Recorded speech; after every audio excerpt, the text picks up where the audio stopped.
Good morning, afternoon, and evening, wherever you are, and thank you for joining us for a highly illogical podcast. I am Cousin Cheeto of NerdTube, and I am joined by two great Trekkies along with me. Unfortunately, Zam cannot be here because at this time, Zam is sleeping. He's got to get his beauty sleep because he's got to be ready for that camera tomorrow. I am joined by Philk Ferret. How are you today, sir? Doing great, cousin. So here we're going to have some good discussion on Star Trek tonight. Love it. I love Star Trek. As you can see, I love Star Trek. And V-Man, who was here for my quips and thwips about 2 weeks ago, and now is I don't know why he came back. I mean, I thought he learned his lesson the first time, but well, I mean, if you can take me with bad internet and glitching in and out, I figure I can stop in anytime. So it's all good, man. It's all good. So. Speaking of bad writing and horrible plot lines, oh wait, is that not what you said? We're talking about Voyager, and so one of the biggest things I always thought was one of the biggest problems I ever thought Voyager ever had was that they never had any Mirrorverse episodes. Now, yes, they did have the one episode where it was alternate. What was it? Living Witness? Is that the name of it, guys? Living Witness. Yep. Yeah. Okay. Where they have a very Mirror Universe-esque theme to it. Bad Voyager, bad Janeway. But, that's kind of what you get anyway, is bad Janeway. As you can tell, I'm not a Voyager fan. And Zam's not here to defend it. So anyway, just starting off to talk about the kind of the rules of this engagement here are going to be, we're talking about if there were Mirrorverse episodes of Voyager, what they would be, what we want from them, what twists and turns we could take, who would die, because Mirrorverse episodes were great with killing people. We can, and I know we can talk about living witness as much as we want and everything like that. So, before we get started and diving in the nitty gritty, do any of you guys have anything to add to this before we get started? No, I'm good. You're just gonna let me rip on Janeway? Got it. I love it. Okay.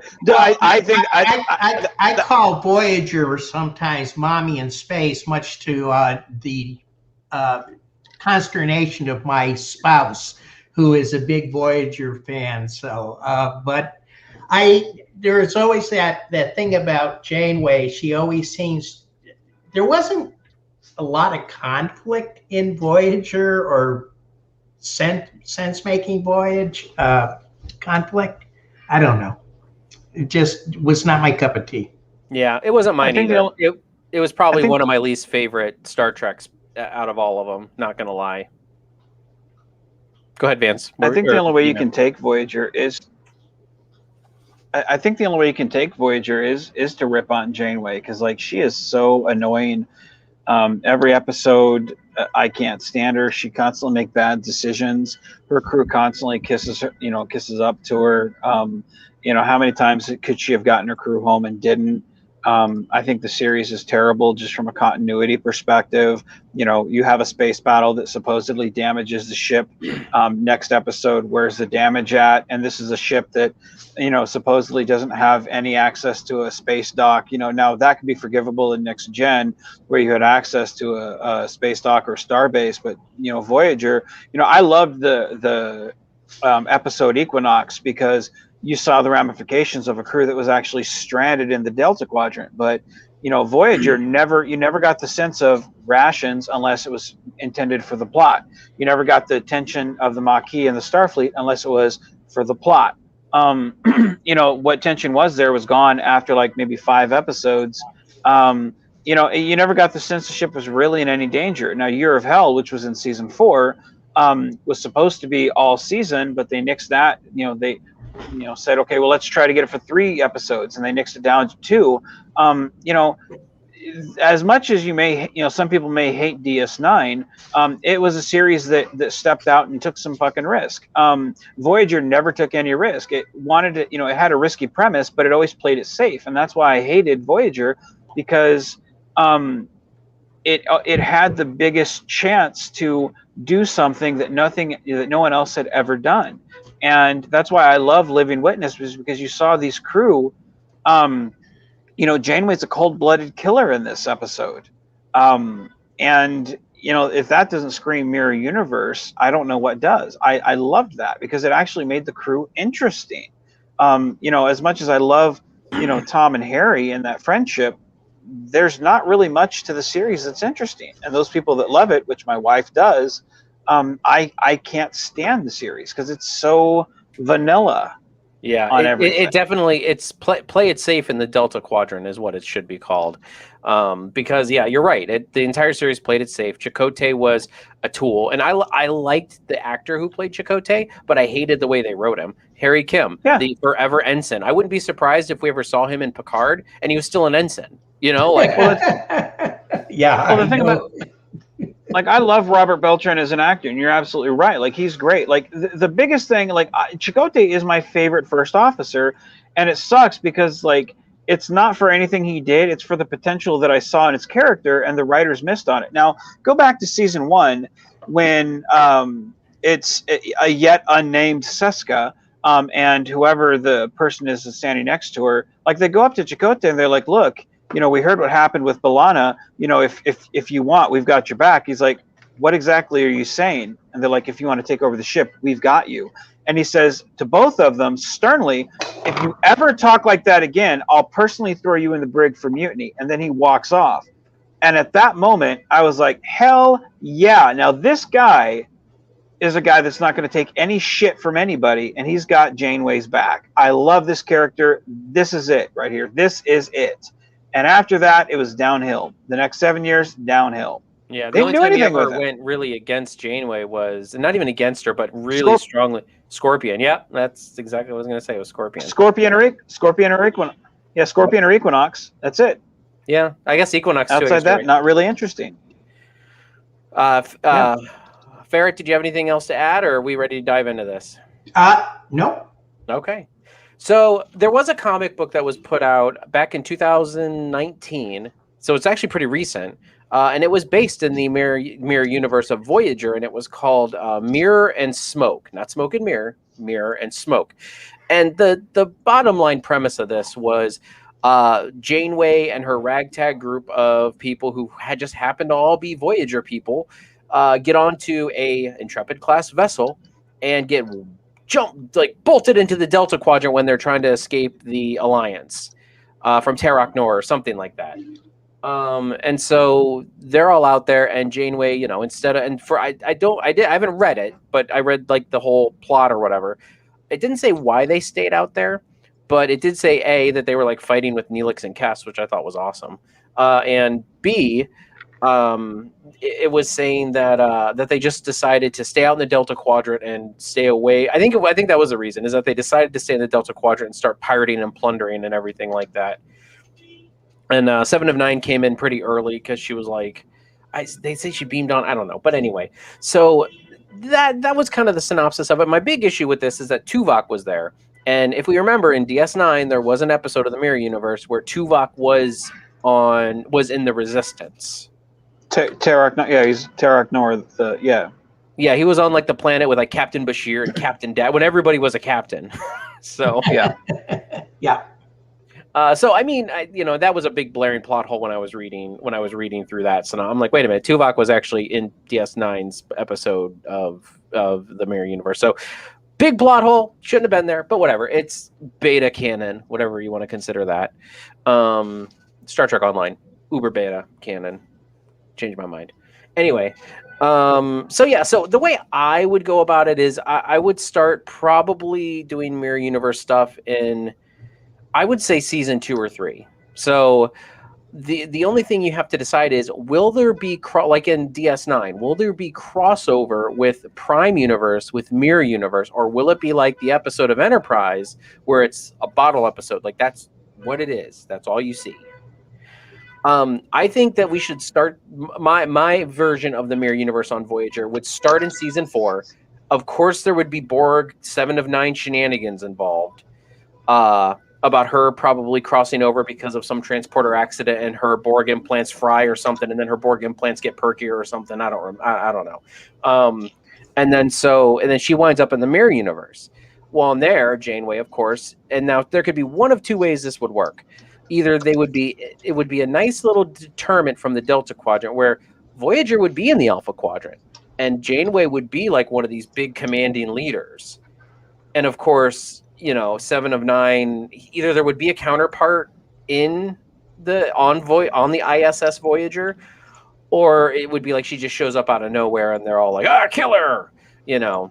And so how that would run is basically, if it was in the Alpha Quadrant, which I think would have been a nice way to get back to the Alpha Quadrant, but yet still have all the, still have the Mirror Universe stuff. You'd have the Klingons, the Cardassians, everything else, but you'd have Janeway, who is, as you said, a ruthless killer. And she is basically taking, and I think this is right around the time they developed the Defiant in DS9. I think it's like because when season 4 of Voyager was going on, I want to say it was season 6 of DS9. So it would have been well after they got the Defiant in the Mirror Universe. So actually, probably the Terran Empire is actually making a comeback because Janeway's there leading the charge with Smiley. You know, it's a good opportunity for a crossover too with those two. And the first episode would just be like Seven of Nine trying to either fit in or balance, or maybe they're just trying to use her or maybe they pull her over to use her Borg technology to usurp the Alliance. I don't know. That's kind of where I would head. That's the direction I would start at with the Mirror Universe on here. I would personally do it in the Alpha Quadrant just because the Delta Quadrant, in my opinion, is terrible. I hate it. It's easily skimmed over, and it just doesn't. The Delta Quadrant is just not very interesting because if it's not Borg, it's like some other stupid race that you don't even remember anyway, besides the Kazon and the Vidians. So I don't know. Let's open it up. I mean, that's my idea. If you guys have different ideas, or if you want to expand on my ideas, or you want to say my idea is completely stupid, go for it. So whichever one of you guys want to tear into me, let's go. What I think, what I would like to do, what I would like to see is, I think take the same premise, like maybe take the Voyager crew that maybe have some of the same type premise, like from the first episode. You have the Mach, the Voyager crew on the Maquis ship trying to escape a Cardassian type ship or whatever, from the Alliance. Have the same type premise where the rebellion's trying to escape a Cardassian ship and gets swept up in a caretaker array from and gets sent across to the Delta Quadrant. Same type premise, and then you have maybe they find a warship Voyager in the Delta Quadrant, something to that effect. Have them encounter the lesser known species that we haven't encountered, like the Herosian or species 8472. Something that isn't Borg. Like as much as I don't mind Seven of Nine being there, I'd rather it be Annika Hansen. Because as much as it was cool to see in Living Witness to see the Borg drones and that attack fleet thing, that assault, the Borg assault drones. I think the Borg were kind of overdone in Voyager. So to me, I don't know if I would necessarily go that route, but I would have a similar plot to Voyager, because again, you kind of want to keep the parallels there, so you can always kind of play it back. And by the end of maybe 2 or 3 episodes, have them get back to Federation space or Imperial space or whatever it is, but have them having fought the Herosian, species 8472, some of the higher, or even take some of the Vidian, bioweapon or whatever, and have that combat, when they finally get back, because of course they wouldn't give a shit about the caretaker. So have her make the decision to be like, nope, screw it, we're going back. We can use this weapon against the Empire. And so have them use the Vidian phage against the Empire, and have that be a strategic weapon against, the Empire, and have them keep going back. You mean the Alliance, or the Alliance. Well, it's a Terran Empire and the Alliance, I guess. So that's, I just want to make sure. Yeah. So for me, I would, that's what I would do to, I would have that, going back and forth, and then, have them get weapons from, like I said, the the Herosian, and then I mean don't forget, around the galaxy the Herosian had those communication arrays. They could use that, gathering other information and whatnot in their battle against the alliance, the alliance and whatnot. And I mean, it opens itself up to story ideas instead of just keeping it in that one section. Actually, open it up to the aliens that weren't really developed in Voyager as a substitute for the Borg. And where are the Borg here? Maybe the Borg got wiped out. Maybe that's one reason why the Empire expanded the way they did. It's because maybe the colonies weren't taken out from the Romulans or the Klingons or whatnot. It's just one of those things where we have the potential to expand, so we can.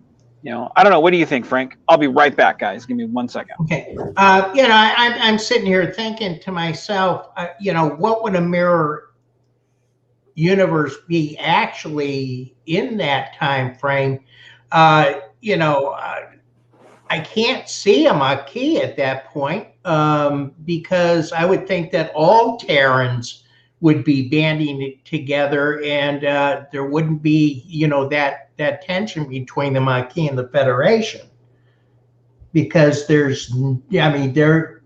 would be going against Cardassian. The entire race would be going through to the Cardassians. So that would take some of the dynamics away from the crew itself in Voyager, and take away some of that premise of that conflict in the very beginning. So I would think that I think in that particular case, in my mind, that the crew would have been, a bunch of people that knew each other, that got together and somehow got on to the Voyager itself, and then just continued. It's just kind of hard to look at it without the Maquis element towards the entire series. Yeah, I mean that's kind of why I wanted to base it more in the Alpha Quadrant, because I figured it would be kind of a good break from the like the Delta Quadrant and everything, and that I mean it kind of continues the story of what's going on in DS9, because honestly DS9 did fantastic with the Mirror Universe episodes. I love almost every single one of those Mirror Universe episodes. I don't think there's one that I really hated in DS9. So that's why I was kind of like, I kind of want a continuation of this past the Defiant and everything. And when they get it, and when they start taking back, start taking territories back. And I think Janeway, I mean, we always joke about her, but I mean, I could see her just like in that Living Witness episode. She could be a cold-blooded killer. Like she fits the bill, in my opinion.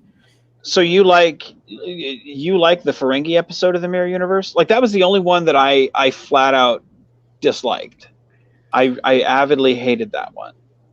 That was the one where the only one left standing was Nog, wasn't it? Or did Nog die too? Well, Nog was from our universe, so I mean, he lived.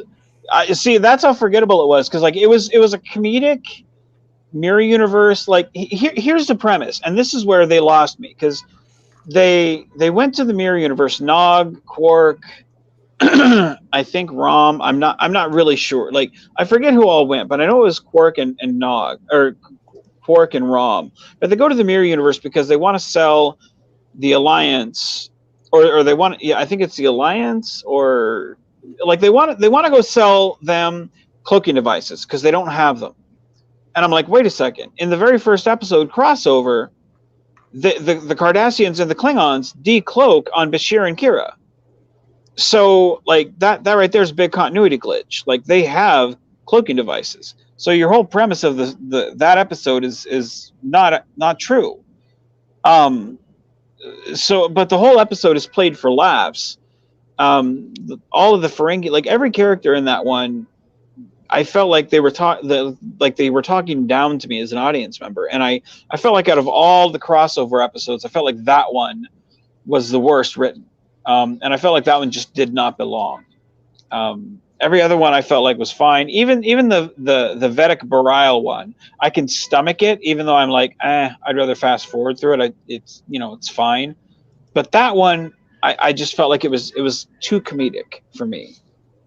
Okay. You know. I mean, I don't. As I said, I don't remember disliking it. Now, keep in mind, it's been a while since I've watched them. I probably should have watched all of them before doing this, but I mean, I don't remember. I mean, I love the Intendant as a villain. Kira as a villain is just amazing. Oh, she was delectable. Like, yes, she is the proto. She was the proto Shinzo, right? Or yeah, Shinzo, right? Mhm. Yeah. From Discovery, yeah. Like she was doing the Shinzo, the Mirror Universe Shinzo thing way before. Is the captain of the no? It was captain of the Shinzo. What was her name from the Mirror Universe in Discovery? Giorgio. Giorgio. Yes. Yes. She is the like the Intendant was the proto Giorgio. I know that's hard to say. Well, the thing about her is, and what I really love about the Intendant is she never lies. Everything she says is completely 100% truthful in that moment. The problem is the moments change. and she has no problem like stabbing you in the back. Like that's what makes her so wonderful. Like Garrick is the same way. Ducat is the same way. The only thing that makes those characters different is our perspective on the characters, you know. But she's wonderful, especially considering how conservative our Kira is. The Intendant is so flamboyant, that sex appeal. Well, could you? I would have loved to have seen a confrontation between like Mirror Universe Janeway and the Intendant. Like, oh god, that would have been good. No, Yes. I would take Prime Universe Janeway against Intendant, and I mean, it still would have been great. I feel like that would have been just amazing. With no cup of coffee from Janeway, no cup of coffee. Yeah, you keep her off coffee for 24 hours, and then you put them in the same room together. You could do a bottle episode where like they're locked, like those two, like the Janeway, like Prime Janeway, and like the Intendant are locked in a cell together. You could have one of those bottle episodes, like with O'Brien, and just like have them just going at each other, like not like that, but you know what I mean, like for 40 minutes, and just and then they have to escape at the end, and it's just like they have this like understanding of one another, but then they still really despise each other. It would have been great. I swear to you that. That's the thing. Like when Janeway's written properly, and Kate Mulgrew is a wonderful actress. Yeah, don't get me wrong. I have no problem with Kate Mulgrew. No. When they write her properly, she is a wonderful character. My problem is they always write her to be this wonderful motherly character, especially with 7 of 9, where it's like, look, you overwrite this relationship where everything else suffers, especially Harry Kim. Right? But you write this character in this way. Like I really enjoyed the Equinox 2 episodes because you push her to the limit, or Dark Frontier where you push the character to the limit, or Scorpion where again you're pushing the character to the limit. I mean, you take that Janeway who in Equinox, when she puts that crewman in that room in the shuttle bay and takes down the shields, and he's scared to death, and Chakotay is like, fuck this, no, like raise the shield, and she's like, he'll break. It's like I really wonder, like, does she know what she's doing, or is this that moment, like you're crossing a line, and take that type of acting. Or the character in Year of Hell, where she's got half her face scarred. Like I really wish we had taken Janeway and pushed her to the limit.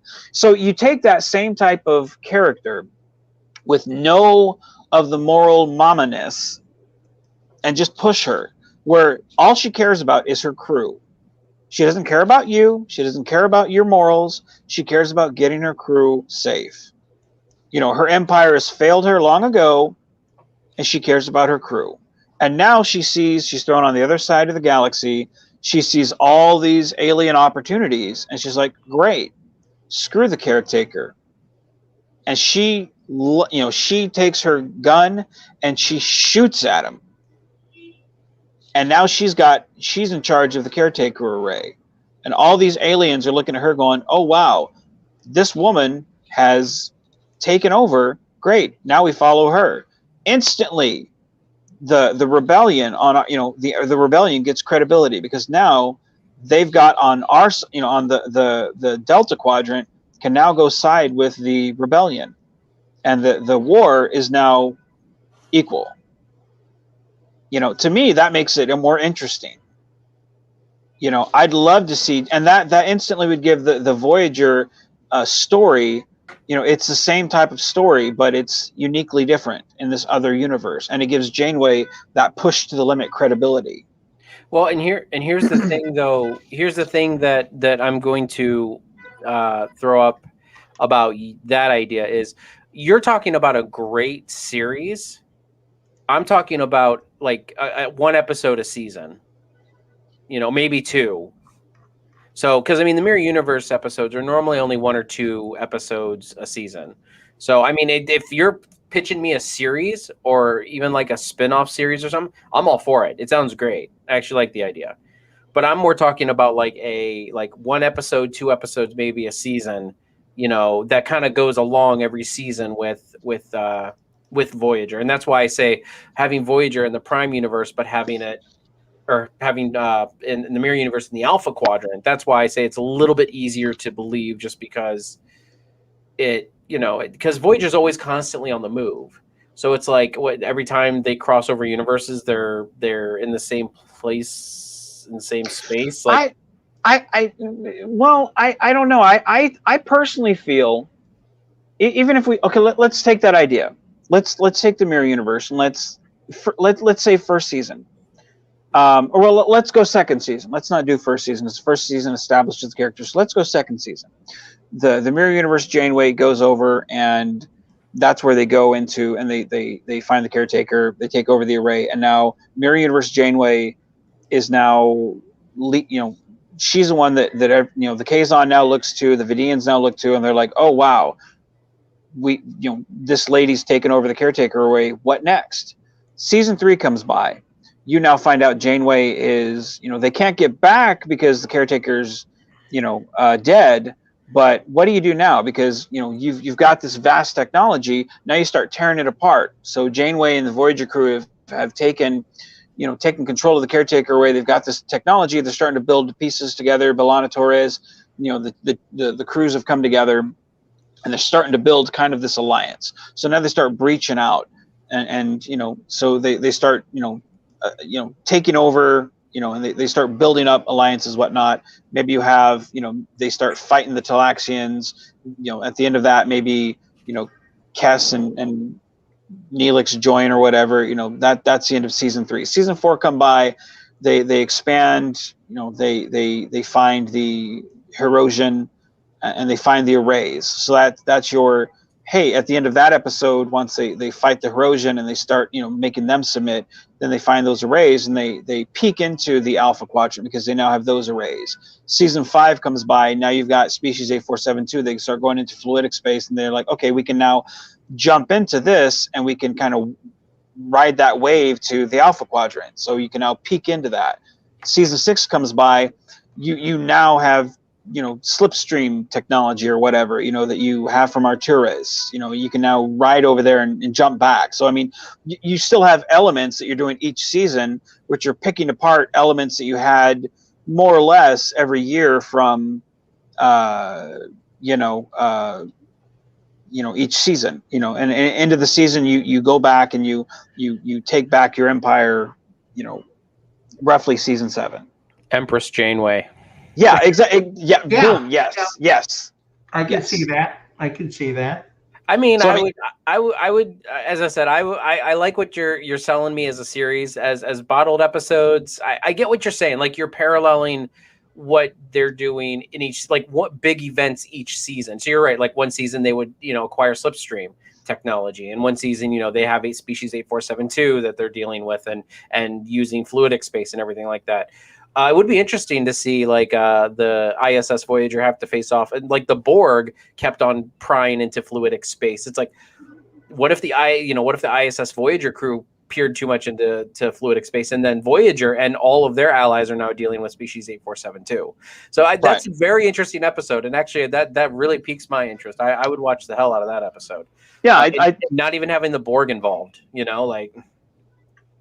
Right, the Borg, like we could be like you don't even need to touch upon anything like that. Or if you wanted to, you could say maybe species 8472 wiped out the Borg here because they're they're not a threat. So I mean, even if you had that, like you could or could not even bring that up. Doesn't it at that point, like they're null and void, like they don't really matter. Because again, you could say they wiped them out, or maybe they didn't. Like it doesn't really matter at that point. But I mean, you have standalone stories that parallel somewhat, of what Voyager went through at the time, but they parallel just enough where like, yeah, it's kind of believable for what we're going through. At the same point, each season you're building upon what came in the season, or maybe just the season before, but in a realistic way where you're like, man, I can't wait till they get home. And then when they finally get home, like you said, Empress Janeway, to where she takes the fight back to the Klingons and Cardassians, and she's like, all right, bring it, bitches. And it kind of comes full circle with, going to where Cisco was at the beginning of Crossroads, where he's like, all right, we got to win this thing, To me, I think that would be wonderful. I really wish they had done something like that, It almost writes itself. I mean, very, very interesting. I still stand on my stance on the Alpha Quadrant, but I see where you're coming from, and you've swayed me a little bit towards your way, a little bit. Oh, but I would still leave it you to write it over me anyway. So I mean, I wouldn't write it even if they paid me. Bless your heart. So did you have anything to add? I had one more question, but can I call you Frank? You can call me Frank. Yes, you most certainly can. Okay. Yeah, no, Frank's fine. Oh, Frank. Okay. So Frank, I know some people use code names. I use a code name because I'm not huge on letting my name be out there, but I just wanted to make sure. Oh yeah, no, everybody knows me. So Frank, I mean, anything else you have to add? I have one more question, I think, and we can keep on expanding on it, but I like what Vance is looking at. That does sound a lot more feasible than yeah, I like that. I really do. You mean you act like he's like a writer or something, like he does this stuff, I don't know why. He's often asked me if he could write for me, and I say no. It's just one of those things. Hangs my head in shame. I mean, no, Vance, you're a much better writer than I am at this point. I mean, you run circles around me. Okay, so one of the big staples of Mirror Universe is they kill people. They just kill people. Who is the first person out of the main cast of Voyager that you kill in your Mirrorverse episodes? Me personally? Yeah, I would keep killing Harry Kim. Every season. I would. I was saying Kenny to myself. Who would be Kenny? Yeah. They call him Kimmy. I would. Oh my God! You killed Kimmy. I would have in the first episode. I would have the caretaker have the caretaker have like when they were doing like dissection things, like where they're doing experiments. Have one of the experiments be like a cloning thing, and Voyager takes that technology to where they keep cloning him. So every episode he keeps dying in a different way. He's a Wayoon. So like every episode it's just fucked up. Yeah. So yeah, like to me that's yeah. We need Harry Kim number 3. Activate Harry Kim number 3. He comes out of an alcove. Exactly. Yeah. So, yeah. I would just keep killing Harry Kim. So like in our universe, he never gets promoted. In his universe, he never lives past like that next episode. Like he always dies in that episode. And then like one of the episodes, you think he lives, and there's like a post tag where he accidentally gets shot out in an airlock or something. The joke is he keeps killing himself. Like it's like Captain. What is it, Captain Terrell or whatever it is from Wrath of Khan? He shoots himself. Yeah. he means to shoot the other guy, but it goes off in his hand and he vaporizes himself. Like, oh my goodness. Oh, yes, please. Can we please? we need to write Paramount, and we need to get them to. I don't care if it's animated. Let's do darker adult animated Star Trek with the original voice actors. Look, a mirror universe, Voyager animated series. Come on, we can do it. Let's do it. Like, I'd be fine with it. yes, I am on. Call us. Yeah, we got it. We got it. You don't even got to pay us. We'll do it for free. They already got Kate Mulgrew on the hook. All they got to do is get all the other original cast to come back and voice act. They can do it from home. Like, come on, it's easy money. That's it. All right, so Vance, you kind of were talking about, and your ending kind of lines up with my ending, as I was going for Empress Janeway at the end. Yep. I mean, because it seems like at the end of all these things that there's always an Empress. They probably in my season 7 they would probably take back Earth, and of course Janeway would be the one to take it back because she's just a cold-blooded killer, and they've been fighting to take Earth back. So I mean, that kind of lines up with yours. I mean, you were saying something about getting back to Earth and then Empress Janeway. So all roads lead to Empress Janeway. Just let's just be clear. What I would do, my ending for this, what I would do is I would have a massive battle where you have all these different ships from the Delta Quadrant fighting the Klingons, Cardassians. A very Dominion War-esque battle where with a Paramount budget. Yes, yeah. Budget. With a fan film budget, So yeah, that's what I would do. We can always do like what they did in Picard and just copy and paste the same damn ship. Yeah, right. That was so terrible. I was so mad at that. Right. I'd rather go be like, man, let me just build a starship out of Legos and just fucking. At least then you get different ships. Is it? Why are they all Excelsiors? Exactly. Right. So what I would do is I would have Janeway use floetic space to hit these different points that the Klingons and Cardassians have, different in huge homeworlds, and use the phage to wipe them out. Man, and then you're brutal. And then have her go to Terok Nor and stop off there to Captain Smiley and Captain Bashir, and then Janeway opens up the channel and says, all right, we've won this thing. And then everybody's celebrating. They think they've won. Everything's great. Everything, and then she says, all right, she turns on the monitor and she says, all weapon, Tuvok says, weapons are charged, weapons are full. And she says, all right, what's next? And she flips on the monitor, and in the background, you see the wormhole open up. And she says, all right, what's next? And on her monitor, you see UFP. And it's United Federation of Planets. And the wormhole opens up, and she says, set a course. And Voyager heads toward that wormhole. And you know that they're headed towards Prime Universe. Through the wormhole? And that's it. Yep. Yeah. Because that's exactly how they headed there the first time. Oh, yeah. I forgot. Well, it's transporters, too. Well, but they did it initially with that leak. Yeah. So I would have that techno babble, whatever, but I would have it set toward you end your final one with we won the war and now they're on their way. And that's it. And then the next series is just a big hosh-posh of all the prime, like you get DS9 and Voyager and even some of the TNG actors. And at that point, you have to realize at that moment in time, because again, if we're doing this back then, not now, but back then, your next series was a prequel, Enterprise. So it doesn't matter what you do then. And so at that point, like there is no going forward because we had to wait 20 years to get another Star Trek series, which nobody liked, or at least not the bright happy people. So that's how I would have ended your conclusion. You have, hey, we finally won our humanity back. All right, now who do we conquer next? Because I mean, ultimately, humanity is nothing but a big parasite. We destroy everything we touch.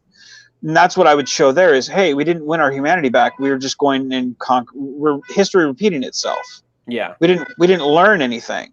So we're rooting for these guys trying to win our humanity back, and they didn't learn anything. Of course not. Yeah, they're tearing it apart. Yeah. So. All right. Frank, you got anything else to add on that note? The humanity thing, I went when he was saying going through the wormhole, I went to a Farragut episode called where they actually came through the wormhole or they actually were trying to get through a wormhole to come from the mirror in. But I think that's pretty ironic at the end. That's why it's hard to compete with Vance, because he comes up with these darn good plots. I know, right? I gotta stop telling him what the plot, like what the ideas are beforehand, so he has less time to prep. So at least I sound smart. Yeah, I know. I'm sitting here going, what am I going to say? He's already taken the thunder out of everything. I don't care. I don't care how good his sounds. I'll be the B list, and I'll still stick with my Alpha Quadrant idea. I'm just a douchebag. That's all it is. Like, that's the only reason I have these different ideas. Like, that's wait a minute. Did I get Mirror Menard, or did I get? I wanted Prime Menard on this, but not Mirror Menard. Right on, man. Right on, man. Trust me, you can't tell. Vance and Mirror Menard are out having drinks every Friday night. There you go. There you go, man. And then Prime Menard's like, why don't I ever get the call? No. Right, man. I'm being shafted here. Okay, so moving on to the next thing. I'm going to see if I can do this. And if it doesn't work, I'm sorry. But we've all pretty much seen the, and I meant to do this at the beginning, but we got started and we were talking about it and we had too much fun. So sure. We're talking about the transporter room from Strange New Worlds. I just take a couple minutes and I'm going to see if I can share screen on this and make it work. If it doesn't work, then yeah, screw me. You know, whatever. I don't care. Send me the link and I'll set it up for you. Oh man, wait a minute. Hold on. I got my own.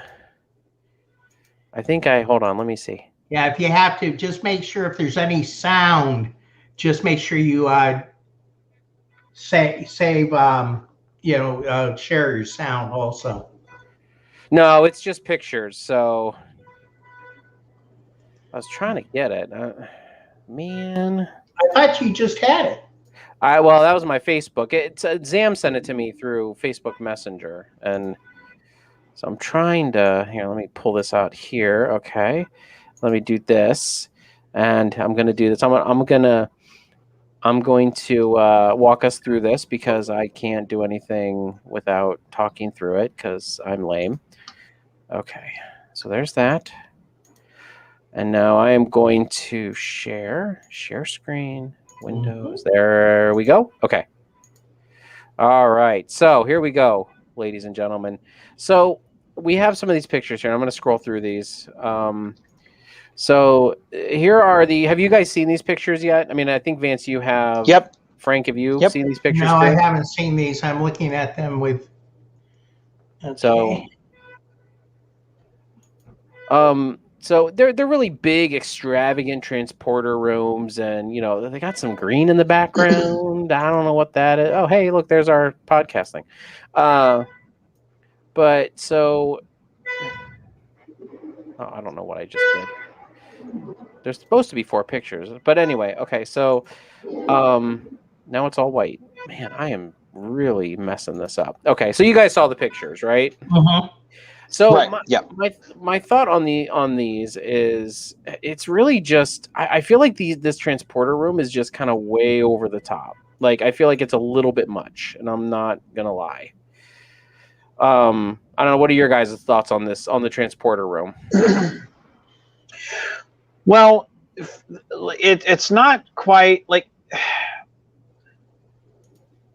it's not. First off, it's got a nice color scheme, unlike the J.J. Abrams films. Okay, I'll give you that. So, like, it doesn't remind me of like the Apple Store, and it's not dark like Discovery, where like everything in Discovery just makes me feel like stop taking my heart medication. So I can live with this. To me, it does. I mean, it is bigger, of course, but I mean that's to be expected. Like everything in the Pike stuff is a little bit more exaggerated than we had for TOS. But I think if you were to not make the comparison between TOS and this, it would be just fine. I mean, look at the uniforms that Captain Pike had. and you make the comparison between that uniform and this, it fits right in. You can't compare like William Shatner's uniform and this. It's not. It doesn't fit.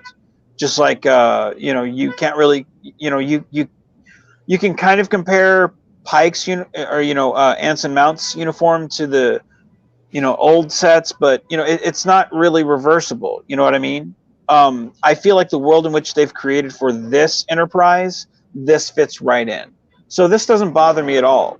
Like I said, the JJ movies, you never really got a good sense of anything when you looked at it. You never got a good beauty shot. So when I look at this, I'm like, yeah, this is a nice beauty shot of the transporters.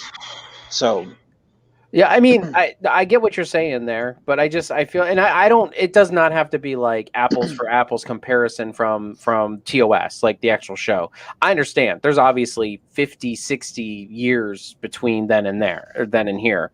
So I'm not expecting that. I feel like it's just like, they were like, we have the budget, we use the budget. And it's almost like, like, I don't know. It just feels a little bit too, like, I feel like it needs to be a little bit more, and maybe it'll feel a little bit more claustrophobic when it's when we're in like when we're watching the show. Maybe it's just because it's an open set, and maybe that's why we're getting these angles. Right. It feels really big, but I just feel like it's really, really big, and it's like, okay, I want it to be, but I don't want it to be in a hallway like on Enterprise. Well, you know what my thoughts on sets are, Vance. When it comes to the size of an actual spacecraft, It's the motion of the spacecraft. no, it's not the motion of it, but no, that's the pole. But in this particular space, I'm one who likes confined spaces, and J.J. Abrams drove me insane with the size of the Enterprise and the wide open spaces and the catwalks across nothing.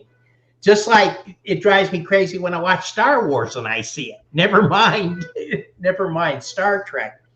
So to me, it's I love it. Don't get me wrong. It's a beautiful looking transporter, but to me, it's still the area is too big. To me, and this is, I always compare everything to what could I rip off from this? Because when I look at whether it's a set like this or it's a fan's recreation of something, the way my mind works is, ooh, I like that. What can I steal? It's like every day. I mean, I do. Right. I mean, and that's just the way my mind works, because I look at it and I'm like, I get inspired really easily, especially, when you don't really have a budget, you're like, wow, what can I recreate this with? And I look at this and I'm like, this would be really fun to stand on and recreate this. What would it take to recreate something like this? So my mind doesn't jump on this is too big. To me, I look at this and I'm like, this looks really fun to shoot on. When I look at JJ stuff, that doesn't look fun to shoot on to me. Looks like it's all in a that closet. looks very It's in a closet. Mm-hmm. Yeah, it looks too, well, to me it looks too sterile. It looks like it, don't you dare get it dirty. To me this looks like something that it looks like something you want to take care of. And I mean, look at JJ's bridge. I still don't understand the layout of the bridge. When you look at Pike's bridge, what's that now? Oh, I said, no, I don't understand the layout of their bridge either. It drives me bonkers. Yeah. I mean, you got the captain's chair and the con and the helm like in the right place, but then everything else is just all over the place, and you're kind of like, what the hell's going on? Yeah, and they never gave us a definitive, this station does this station does this station does this. So for me, like when I look at Pike's, Enterprise, Discovery Enterprise, everything still was in the same spot pretty much. It was just more updated. Of course, we're 50 years into the thing. So to me, everything just looked updated, a little bit more polished. and I could live with it. So as I look at this, I'm like, I can live with this. It doesn't bother me. And so I look at it again, my mind just instantly goes to, what can I pick apart? And I mean, as I think what it is what is green going on in the background?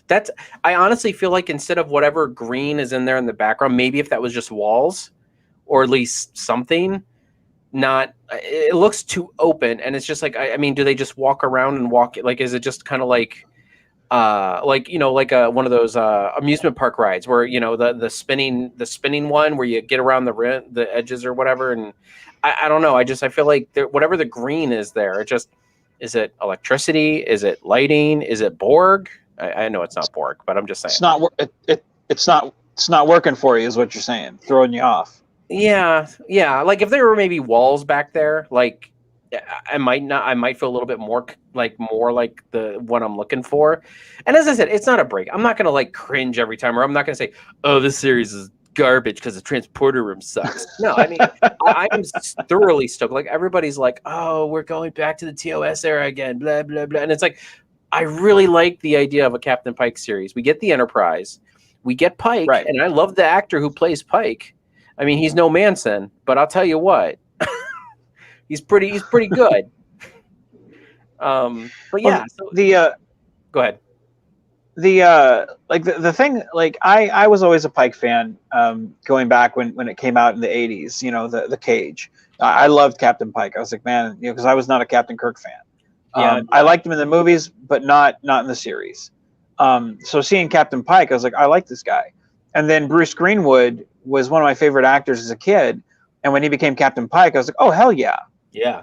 This is great. Oh, he was great. Especially, have you ever seen the show Nowhere Man?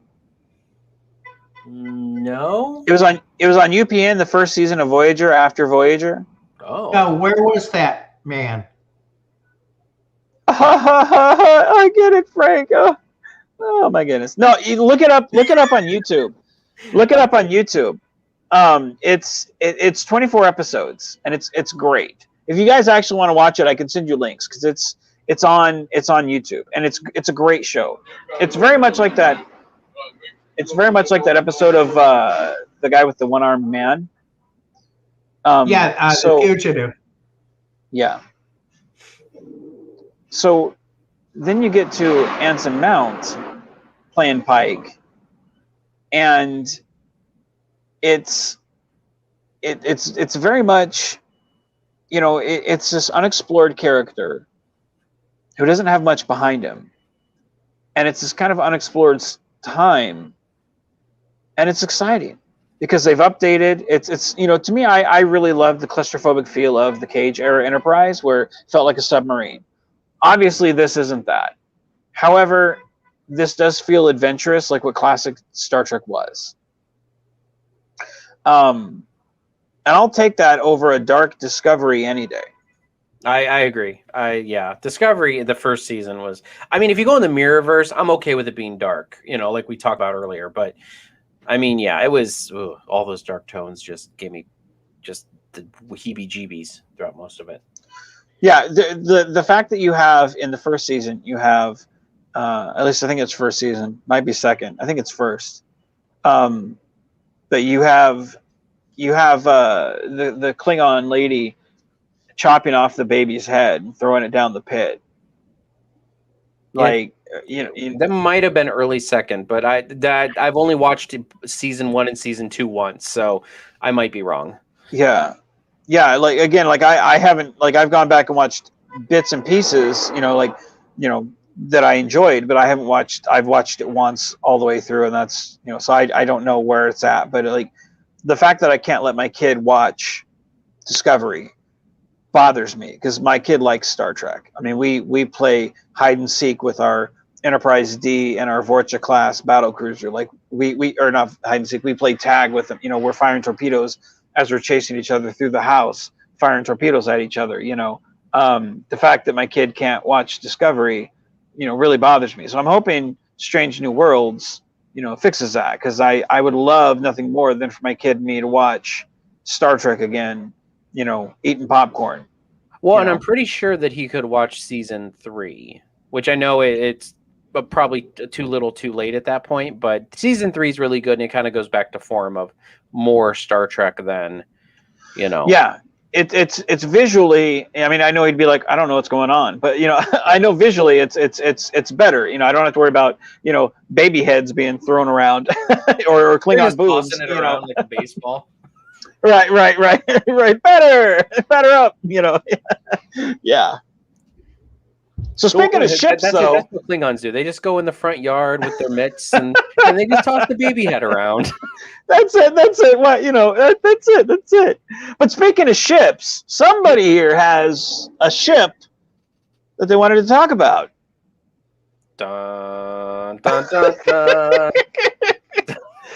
I got goosebumps. Who needs those copy and paste, Paramount? Hey, hire this guy. He's got the right idea. There we go. Do you have a flame that you can like hold against the hull? Man. Hey, man, we need the bottle being thrown toward that ship, like in Star Trek Generations. That's right. Chateau Picard. We need Chateau Cheeto. Chateau Cheeto up against the Excelsior. It's really just a bag of Cheetos. It's thrown against the hull. That's what it is. It's a bag of Cheetos. 5 minutes. I do want to wrap this up in the next 4 or 5 minutes. It's not long enough to give this ship any justice, because for me, this ship is the biggest ship with the bigger captain. And I'm more talking about the Excelsior class. I am not a Constitution class fan. I always thought it looked weird. I always thought it looked very, and I know this sounds stupid because it's a spaceship, but it looked aerodynamically crappy, and it drove me nuts. And I had a bigger one, and I was going to bring it, but I mean the Excelsior class. It was when it debuted in The Search for Spock. I was like, holy cow! Like, I wanted one of those like Into Darkness moments with the Excelsior and the Enterprise. Like, the Excelsior's chasing the Enterprise, and it's this much bigger ship, and Enterprise has got a skeleton crew. Go ahead. I mean, I'm confused though. Like, you say big ship with a bigger captain. I didn't know you were a Captain Styles fan. No, I'm talking about Sulu. Oh man, I will only cancel that order off of eBay. Shit, I had the T-shirt ready to go. No. No. At the end of Star Trek 6, when they say that's a big ship, and then Scotty says not as big as our captain. Okay. But anyway, but we've seen Excelsiors throughout the whole series, and for me, in the what I consider still the late TOS era, the Excelsior was just this marvel of a ship that was humongous. And I get it; it's sucked in spot in Star Trek 3. But when you first saw that bad boy, you were like, "What's the Enterprise going to do against that?" It was impressive. It was.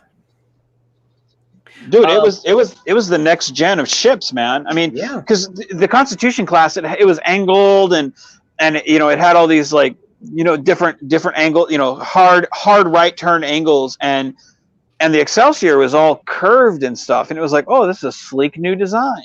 I mean, it was everything the '80s was pumping out at the time. Sleek new design. It looks fast. It looks cool. Enough that for like the next 80 years of Starfleet history, this was the backbone of the Federation. Enough that even when the Galaxy class ships were around, these were still the backbones. Well into the Dominion War. I mean, granted, we were getting our asses handed to us, but we were still using them. They were still there. Oh, yeah. Not as nice as my Gemini class. Yes, not as nice as the Gemini class. Yes, Frank. But I mean, and I don't know how you guys feel about this, but I should probably get rid of this picture now. I don't. So, I love the fact that the Enterprise B was an Excelsior class. When the bottle came and hit the ship and they panned out and it was the Enterprise B and it was Excelsior, I marked out in the theater. My dad thought I was crazy. I was like 11. I was like 14, I think, at the time. And I was like, this is awesome. Like, I love the Enterprise B, and the fact that it was only in the beginning of the movie, which, okay, I mean, I get why it was only in the beginning of the movie, but still, I was just like, I wanted more of this ship. I wanted to see. I mean, I didn't want it to time travel or anything, but I wanted to see more of this ship after that. It's kind of like you only get one episode with the Enterprise C, and it's like you want to see more of it, and that's all you get. Mm-hmm. Hell, you don't even see any ambassador. I mean, the Excelsiors are around past the ambassador class. How many times do you see ambassador classes in the Dominion War? Not. You don't. Yeah, no. You see it a handful of times in, like in flybys and stuff. That's why the other day when you stopped by and you saw one of my films, you're like, oh, ambassador class. I was like, oh, dude, yes. Someone else catches that. Yes. Because it's like, for the longest time, I mean, just looking at the ambassador class, that ship looks like it's a battleship. It's got the shorter nacelles, stockier nacelles, rounder nacelles. It's got those collectors on top of the nacelles. I mean, it's a bulkier ship. It's not as lavish as the Galaxy class ship. I mean, it looks like it could take a pounding.